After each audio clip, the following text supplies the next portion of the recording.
This episode is sponsored by Indie Rebel, a masterclass in independent filmmaking.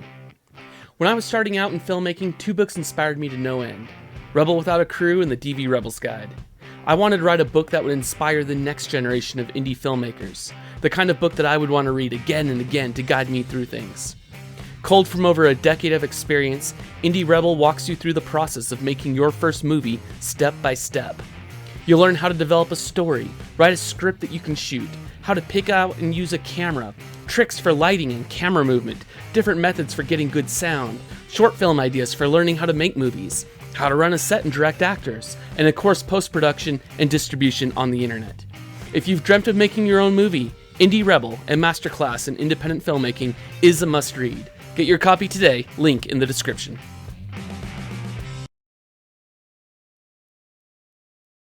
Alright, well this one is going to be a little bit of a doozy. If you're an action filmmaker and you're wanting to do gunfire and stuff like that, just know that there is a lot that goes into it.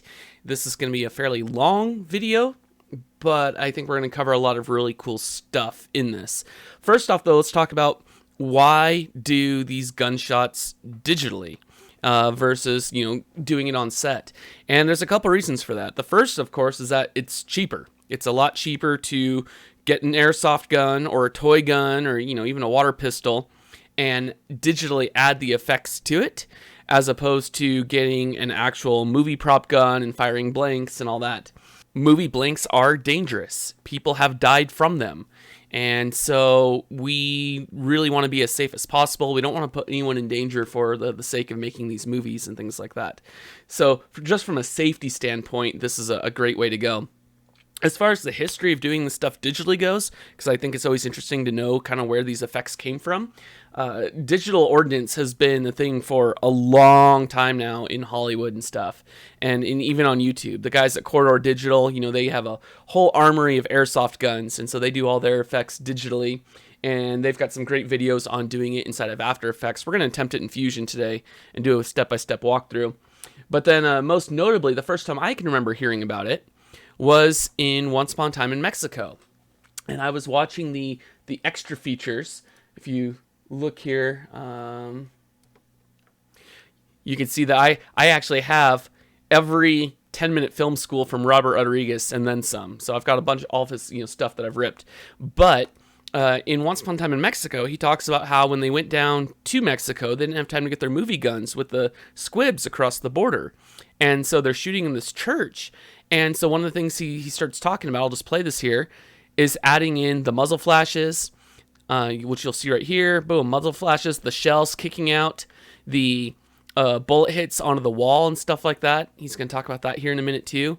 So you can see the before and after as they cut back and forth. Sometimes, like right here, there's nothing. And then later on, they go through and they add all the flashes to it and stuff. And it just works really, really well. So that's where the effect came from, and we're going to try to recreate the same thing today using this shot. Let me just show you the original shot. We'll just play this through.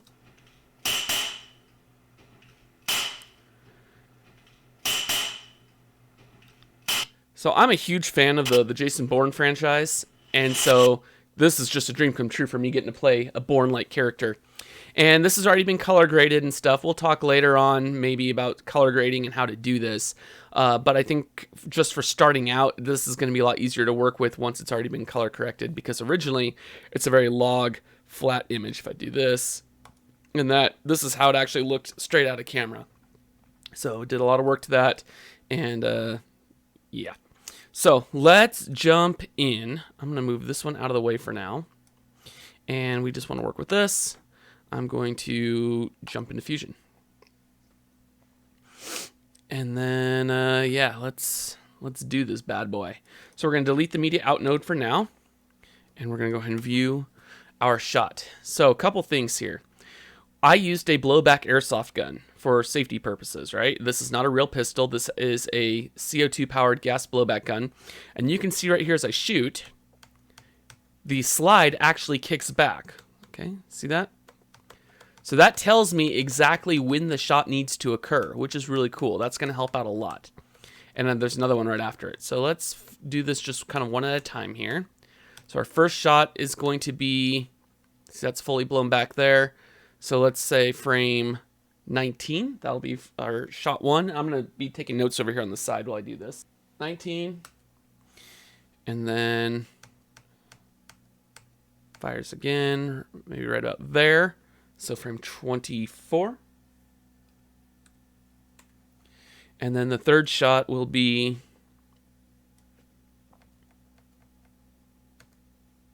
we'll use that one.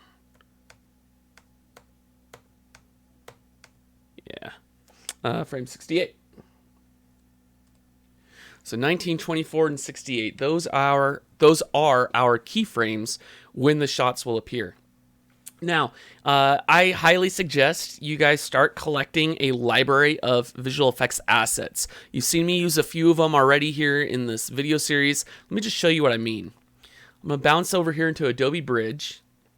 And yes, this is from CS6, but that's okay. I'm going to go stock footage.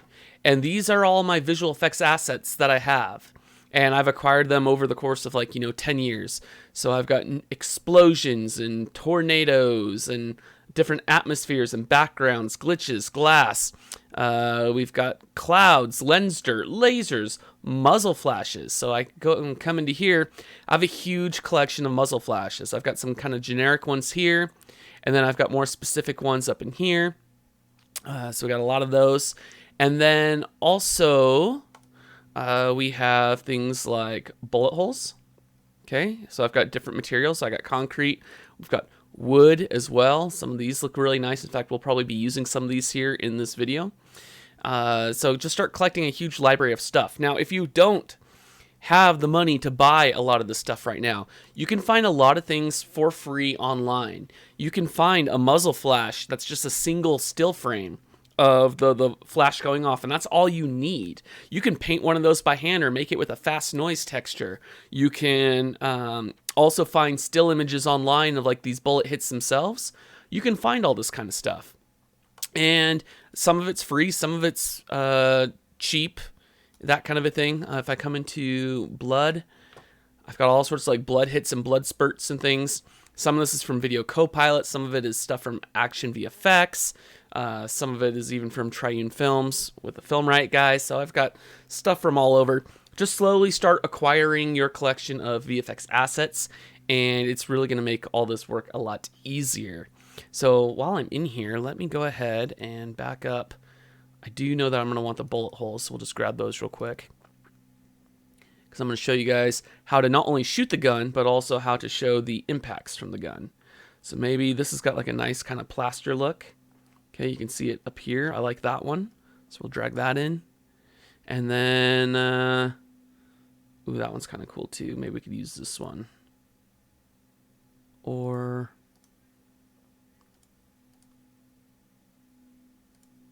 we'll use that one. So we'll just use the two hits there. And then with that, we're also going to need some dust elements hitting it. So I can come back into, where did it go? Stock footage. And let's see, let's try powder hits.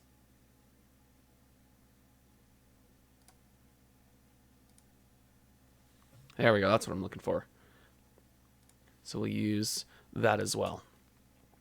And then I've already got my muzzle flashes. The other thing that I've got is I have a shell ejecting. I'll just drop it in here so I can show you real quick. View it. So this is just a spinning shell. And we're going to use that to have the shell kick out of the pistol as I shoot. So that'll be good too. But let's start with the muzzle flashes first. So I've got this gun front. And I do have 3 shots, so I'm going to use all 3 muzzle flashes. You can use the same one, but it is nice to be able to mix it up. And what did we say our first one was? Frame 19, right there. Okay, perfect. So what I'm going to do is we're going to add a background, just like we've done before. And now I'm going to come and turn the alpha of it down, so it's completely transparent. And I'm just going to go ahead and merge my first muzzle flash on. Let's view it. Okay. And I don't see anything. Where is it? Well, we need to get it lined up in space. So to do that, we can actually come over to our keyframe editor. And I know that if I bring in, see, that is media in 2. So media in 2 is right here. Let's go ahead and zoom in, take a closer look. I should be able to drag this over So it appears right around here. There it is.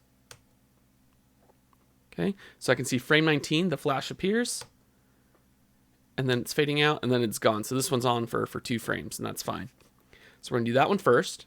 We know our next one is at frame 24. So we're gonna go to frame 24. Okay, frame 24.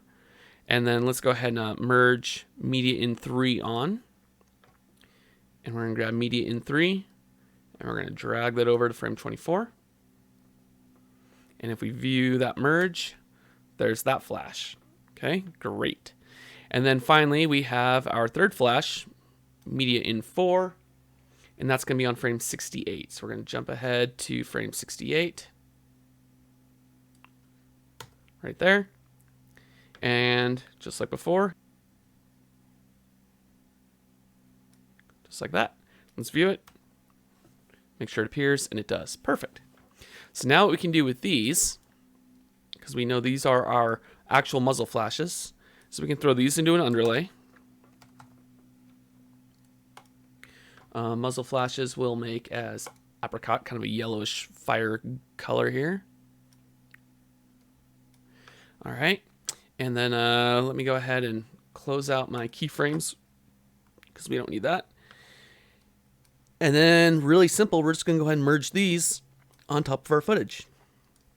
Let's take a look. All right, now that may be a little bit extreme and excessive. That's maybe a bigger flash than I want. So let's go ahead and scale these down. I can apply a uniform scale to everything all at once, but because the gun is in a different place at each time, what I'm going to do is do each muzzle flash individually, and then we'll apply a color correction and blending to everything all at once. So I'm going to come over here. We're going to add a transform node to the first one. Let's go back to frame 19. And with this now selected, I can move the muzzle flash around. And I want to put it, the crosshair here, the center, right on top of the barrel of the pistol. So I'm just going to move it, boop, right there. And then I can change my size and scale this down to something that looks a little more natural looking. I'm going to double check to make sure that's located right where I want it to be. And it is. And we're going to do the same thing now for each one. So we'll go back to frame 24. We're going to add a transform node to it. And then scale it down. And then we're going to put this one right on top of the barrel of the pistol. And we're going to do one more. And this one's on frame 68. There we are. Put it on the barrel. And turn the size down. So one of the cool things about doing your muzzle flashes this way is that you can actually get away with even having like a little bit of orange inside the gun. If I go back to the original shot, some guns will have an orange tip on them. I do recommend trying to spray paint them black if you can. However, if you do that, or you're using airsoft guns like this that look real, it is highly important that you let the police know that you are shooting with false weapons if you're doing this in a public space. Even if you're in your own front yard, probably a good idea to do that, which is also why I shot this indoors, is so I didn't have to notify the police that I was shooting something for a video tutorial. So please do be careful, because I mean, you can see how real this thing looks, and people unfortunately do get shot by the cops for having guns like this, especially one that makes noise and has a blowback action to it. The cop doesn't know that it's fake. So that's why it's highly important that you let them know. Otherwise, you could possibly get killed, even though you're using a completely fake gun. And then the other thing, too, is that, like I said, I can cover up the barrel with the flashes, just like that. So that starts to look good. Let's see what we've got now. Let's rewind to the beginning, and we'll play back. All right, so that's looking good. As I scrub through here. Bang. Bang. So we're off to a good start. Now, the flashes aren't looking totally realistic yet, so how do we fix that? Well, we can come in and start adding some color correction and things. One of my favorite ways to do it is with glow. So what I want to do is I'm going to color correct all this stuff at once. So if I put my corrections after this merge, but before it gets merged onto the shot, I can actually do everything at the same time. So let's add in a glow. And we'll try soft glow. And maybe that's too soft. Let's see. Yeah, I'm not liking that. So let's try another one. We'll just try the regular glow. Okay, you can see there we go. We can spread that out so it blooms a little bit. And I can choose how much intensity I want on it. I like keeping a little bit of detail in my fire, even though it should be like overexposed. And then we can add a color correction to it. We can warm up the fire tones. Play with the lift and gamma and gain. Let's see. Oh, remember what we talked about before? See how it's affecting everything? So we pop into our options, pre-divide, pulse multiply, and we're good to go. I could be playing with that. So what I'm doing, if you notice, these edges are a little bit dark. So by playing with the lift, which is my shadows, I can actually brighten that up a little bit and make something a little bit more realistic looking. Okay, it should be a nice hot flash like that. And then maybe I want more color in it. Well, maybe I don't. Something like that, maybe. So that takes care now of our muzzle flashes, and they're all timed in and they're all good because these only appeared for one frame. Now, if you're using a still image and you need to make them appear, you can actually keyframe your merge nodes here. So if I come up to my merge and I go to blend, in fact, let me pull a flash on so you can see. You can actually turn this on and off. And then hitting this little diamond over here on the far right side, you can set your keyframes. So I could actually go through and I could say, okay, it's off on frame 18. So we'll set a keyframe. And then we'll go forward to frame 19 when I want it on. We'll turn the blend up. And then we'll give it only on for one frame, and then we turn it off. So now as I click through, you can see that the keyframing turns that on and off like that. So that's kind of cool. Let's go ahead and reset that. And then go back to here, remove that one, and then remove that one. We'll just turn the blend all the way on. There we go. Cool. So let's add a little bit more to this. Maybe I want to be dodging the effects of, you know, somebody shooting at me. So we're going to put some bullet holes here on this wall.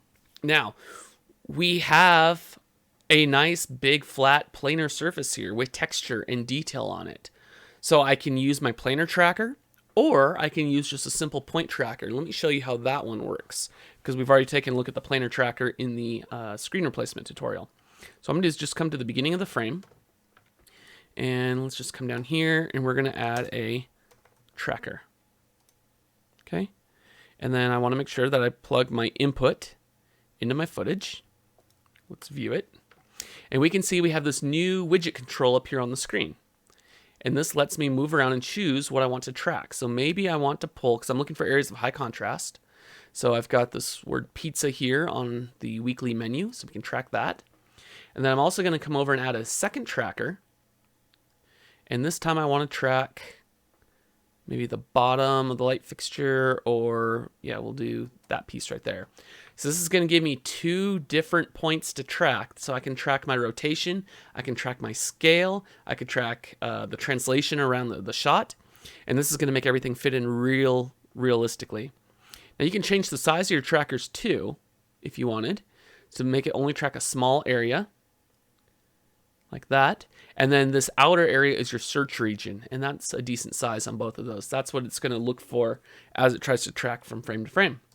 So we select both trackers, make sure they're enabled, and let's see, all this looks good through here. So let's just go ahead and track forward.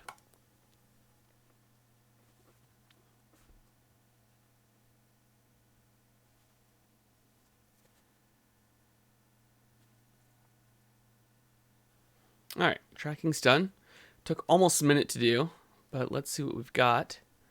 Those look like they're sticking pretty good. And the way we can try for sure and know for sure is to come over and to operation. Operation will be match move. And I want to get just a foreground only out of this. And you'll see why here in a moment. Match move settings, that looks fine there too. And our reference frame will be frame 1. That's where we're going to start this at. So now I can bring in my wall element, maybe this one right here. I can run that into my green input and then merge this on top of our shot. And then let's go and take a look. Okay, so there it is. Let's go ahead and add a transform node right after the element. Okay, so it goes from the element to a transform to the tracker. And this way I can go ahead and I can stick it up here on the wall somewhere. Scale it down to be a good size. Okay, that's looking good. Maybe we want to add a little color correction to that. Pull some of the saturation out right around there. And then the other thing I might want to do is to blur it, just to soften it a little bit there in the frame. And then when I go back into my tracker and go options, or settings, I mean, motion blur, change the quality up to 12 like we talked about. And now we have a bullet hole in the shot the whole time. And what I want to do now is play this back and see how it looks. Now, sometimes I find that the Fusion playback isn't always the best. It's a little bit choppy and a little bit slow. So what I like to do then is I come in, and we'll add that media out node now. Stick it way down over here out of the way. But now I can go back to the timeline and just go ahead and let it cache up. And I find that works a lot better. Excellent. Let's go and play it back. Uh-oh. We can see that the track's not working. Why is it not sticking like it should? What is going on with this? Well, remember what we've learned before. Sometimes with these trackers, we need to merge them on top of shots or on top of a background that's the same size. So let's jump back into Fusion and fix that real quick. So I'm going to take my tracker. We're going to add another background node. I'm going to check on the size of this here. 2048 by 858. That is the size of this frame. So we can merge this on top. And then that will go into the color corrector.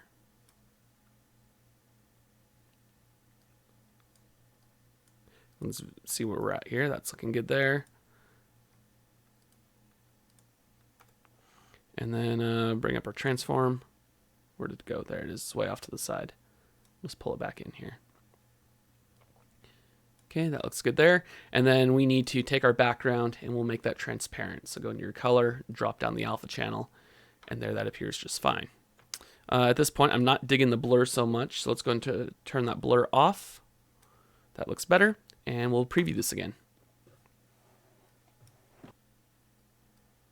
All right, let's play it back.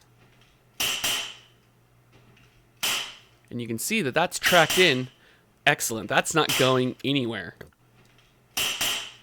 And we can actually go through now and add as many of these as we want. So now that we know that that works, let's go ahead and build up a little tool that's going to let us add these bullet holes in succession as we want them to be. So I'm going to give myself a little bit more room to work with here. Let's go ahead and fit that. Looking good. And so we know that we've got our one tracker down here, and that's going to be just fine. So what we want to do then is just like before, just like we did with our muzzle flashes, we're going to keep building these bullet holes on top of each other. So I'm going to, let's see, where's the other one? I want to use this one maybe right here. So we'll merge that on top of that. Okay. And then let's go ahead and we'll add one more appearing too. In fact, we'll just use the same one. This is actually a good chance to show you how this works. So I've got my one image here that I really like, and I want to reuse that. In After Effects, or maybe just with your own logic, you may think, well, I need to copy, paste, and bring in a whole new instance of that. You don't need to. The cool thing about nodes, with this all just being data flow, is I can use the same one multiple times. So watch this. I drag it in there, and it just created another merge coming off the one node. Now let's clean this up a little bit. This is starting to get a little too convoluted for my taste. So I can come into here. Now if I hover over a connection, I press Alt and click, I can get this little thing called a dot node. Well, I call it a dot node. This calls it a pipe router. If you look down here in the bottom corner, as I hover over a node, you can see what it's called. But yeah, so this is now going to allow me to organize my flow chart a little bit more. So I can come up like that. and like that. So now I can see I'm routing it into a second merge node all the way over here. Pretty cool, pretty easy. Let's go ahead and I'm gonna move these down. No sense in not giving us room to work here. And then let's do the same thing with this tracker. So I press and hold Alt, I click on the pipe, I get my dot, and I can kind of, you can see I'm working my flow around through different things, trying to keep track of stuff and trying to keep things organized. All right, that all looks good there. And then the only thing I might change is I'm going to take this transform out of the shot for now. And we're going to stick it by holding Shift up here on the first one.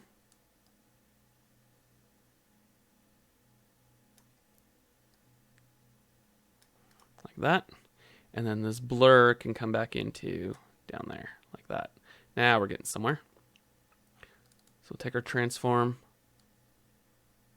and we can put this on the wall wherever we want, or maybe right about here.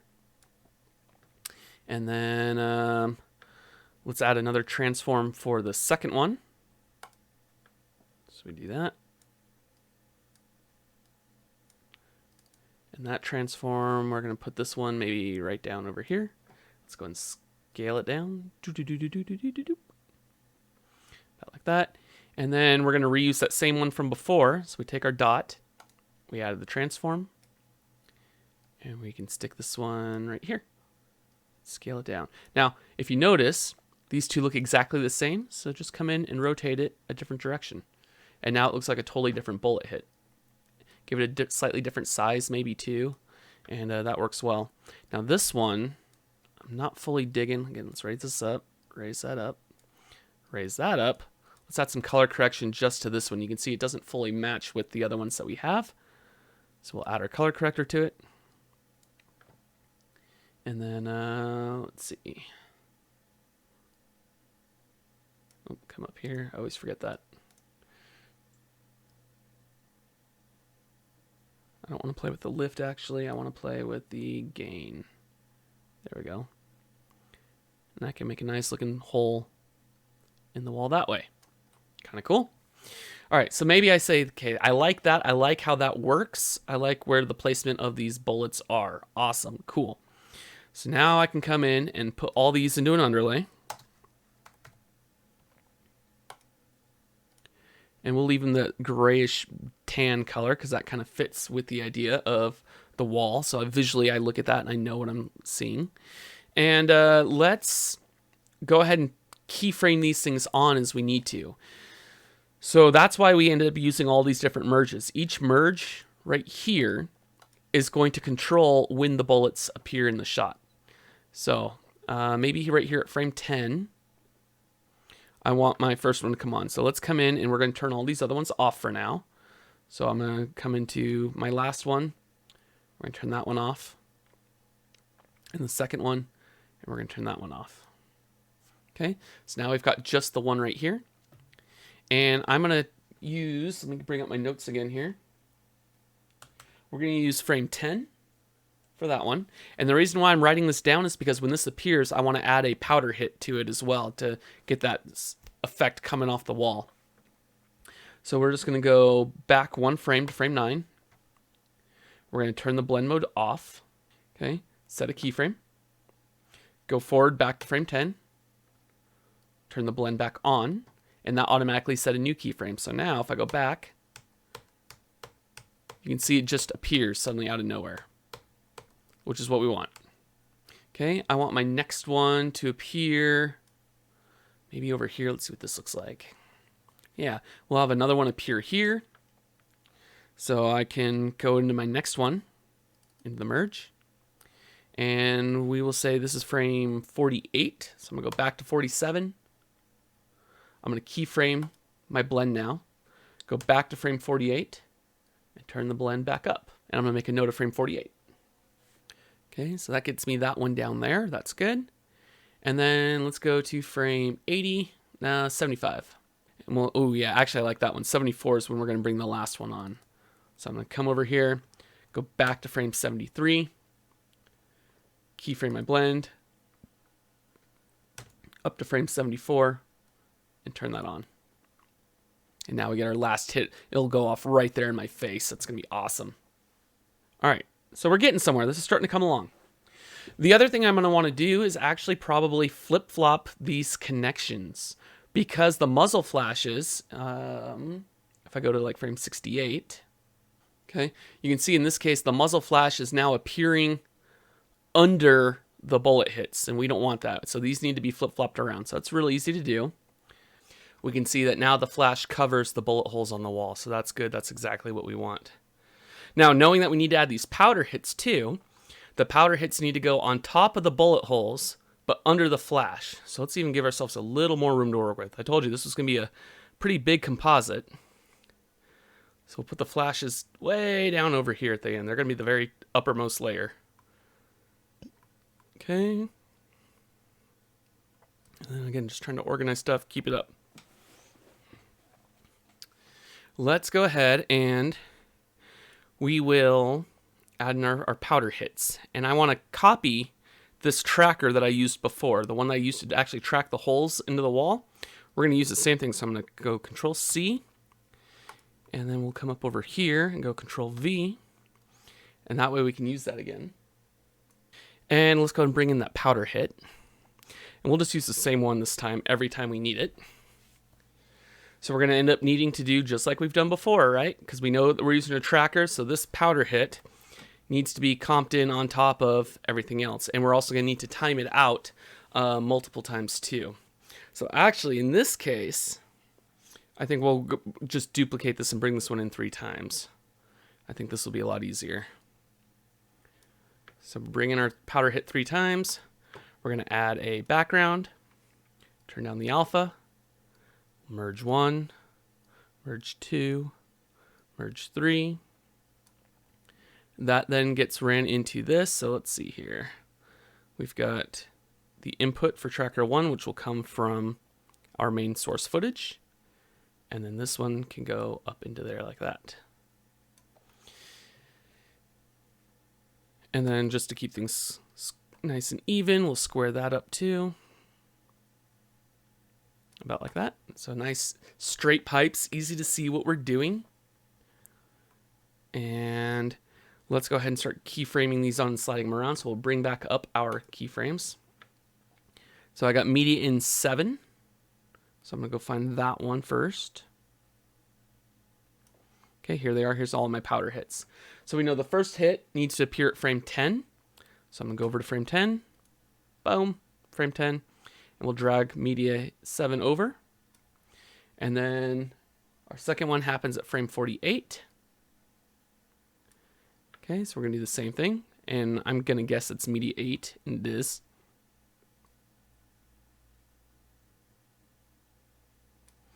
And then finally, 74.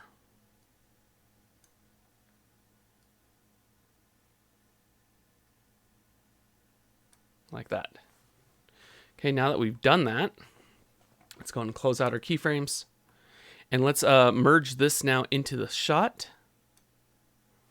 So that works. And I'm only going to look at the merge and the flashes for right, or the merge and the holes for now, the powder hits. I don't need to worry about the flashes at this point.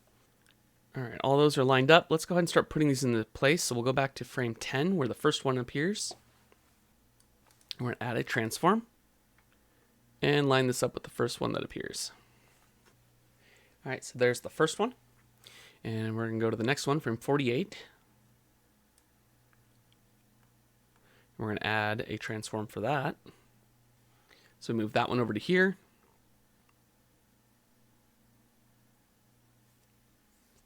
And then we're going to go to the last frame, frame 74. And just like before, we add the transform and put it on the wall. All right, not too bad, looking good. Cool. So let's go ahead and take a look at this and see how we're coming together. All right, that's cached up. Let's see what we got.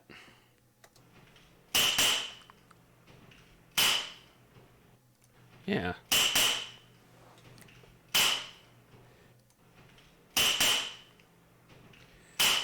And so you can see when we start adding in the other sound effects of the walls hitting, this is going to play out quite nice.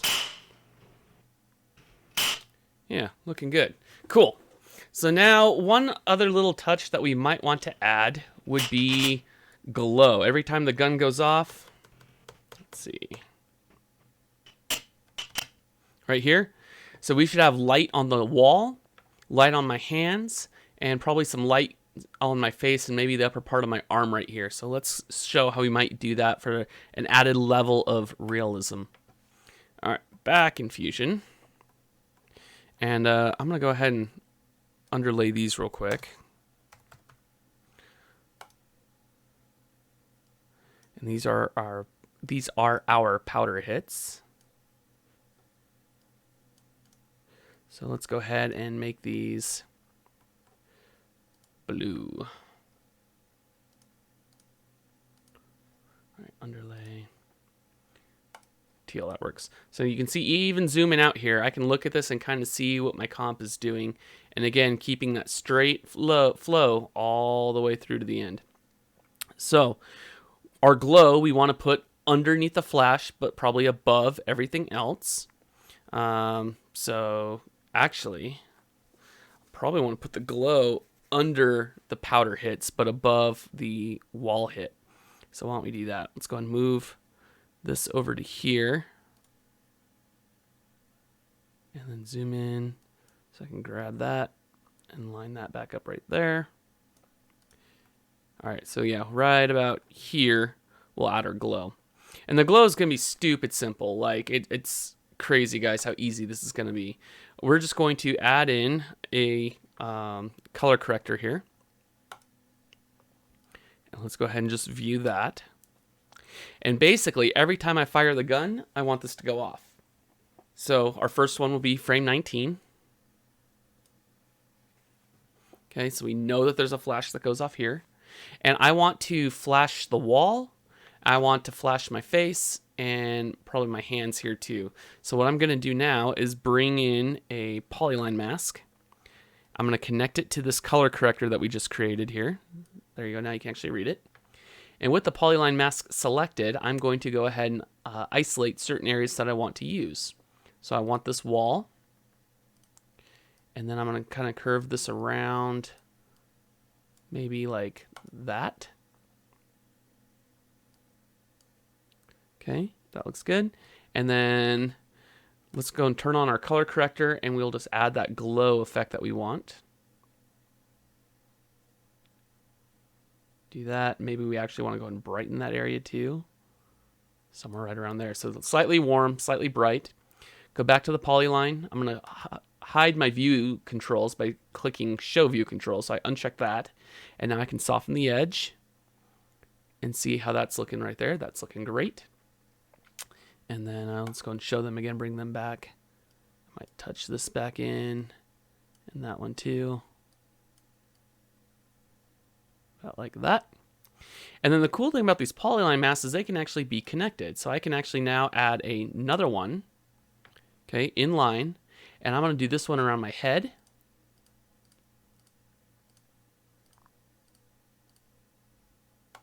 Right there. And just like before, we're going to go and soften that edge a little bit. And then I like having a little bit of contour when I do this. Somewhere right around here. Let's hide view controls. There we go. That's looking good there. And then we'll do maybe my arm and the hand too. So let's add one more. And I'm just going to circle kind of around here, up here, and over to here. And again, same thing, soften it. So what we have now is a few areas of the frame. If I enable and disable that, that light up when the gun goes off.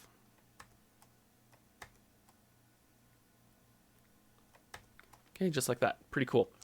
What I can do is now take this color corrector and go over to settings. Yes, there's a blend option here. So I know I want this on right here at frame 10. So I'm going to set a keyframe. I'm going to go back a frame to frame 9. We'll turn that off. So we go 10 and 11. Or excuse me, 18, 19, and 20. Wow, I'm not counting today. And we'll turn that back off again. So now on frame 19, there's my flash, and then it's gone. And you can go through and you can tighten up your roto lines and stuff like that. So now what we need to do is just go to the next one. Let's check one other thing here. Yep, that all looks good. So we're going to go now to frame 24. And we're going to do exactly the same thing and just move these around as needed. So this one here is probably okay. About like that. And this one around my head, that needs a little bit of work, so we'll just go ahead and tighten that one up.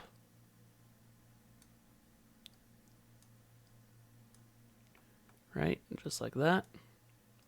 That looks good. And then the hand and arm, same deal.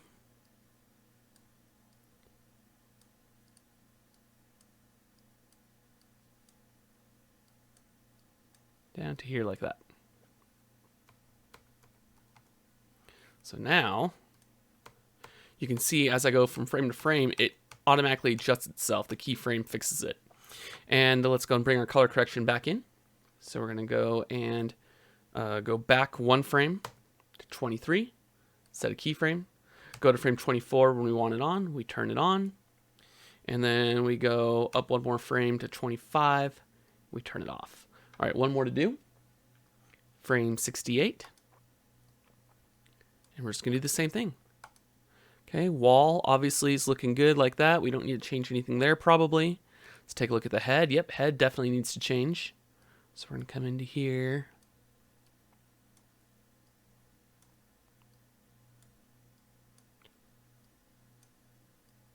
Somewhere like that. And then we do the hand and arm. Yep, that needs to be fixed.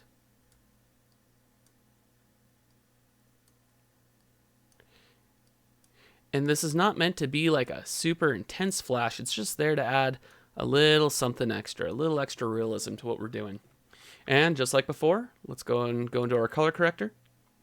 We'll go back a frame, set a keyframe, forward a frame, keyframe it on, up one more, and turn it off. All right, let's go ahead and preview the shot now. Okay, let's play it. So you can see when the flash goes off on my face, that's looking really, really good.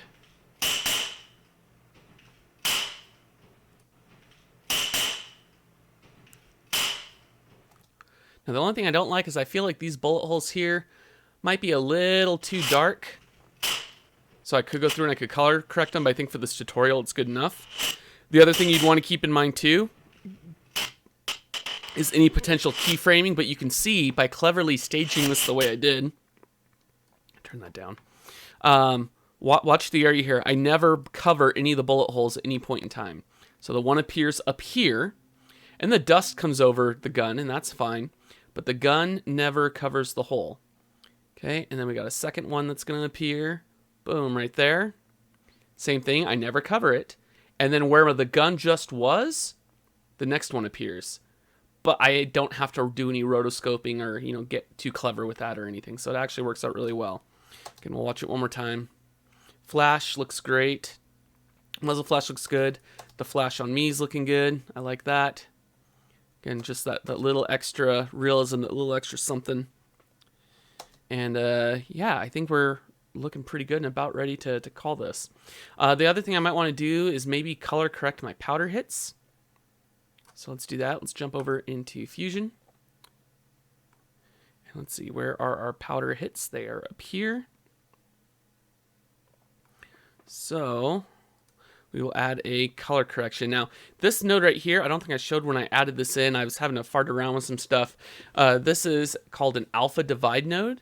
And this is essentially helping my transparency on these powder hits look good. If I kill the alpha divide, you can see it's all black and nasty looking. And it just has to do with the math that's involved with compositing.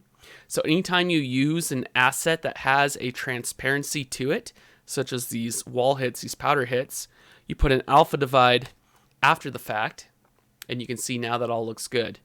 Now, if you're going to color correct it, your color correction needs to go before the alpha divide. In Nuke, it would be called a pre-mult, and your color correction goes before the pre-mult, so we're going to do the same thing here. So I'm going to take my last merge of the powder hits. We're going to add a color corrector before the alpha divide node. And now I can go through and warm up the tones a little bit. Get something a little more natural looking here. There we go. It's just not quite as blue. It just looks a little bit better with everything else. And again, go into our options, pre-divide, post-multiply, just to make sure nothing else is being affected by that. Cool. Well, if you look, this is probably one of the most complicated comps that we've done so far. There's a lot of nodes here. We added them all from scratch. But we end up with a really cool looking gunfight. And with a little bit of sound design, this is the result.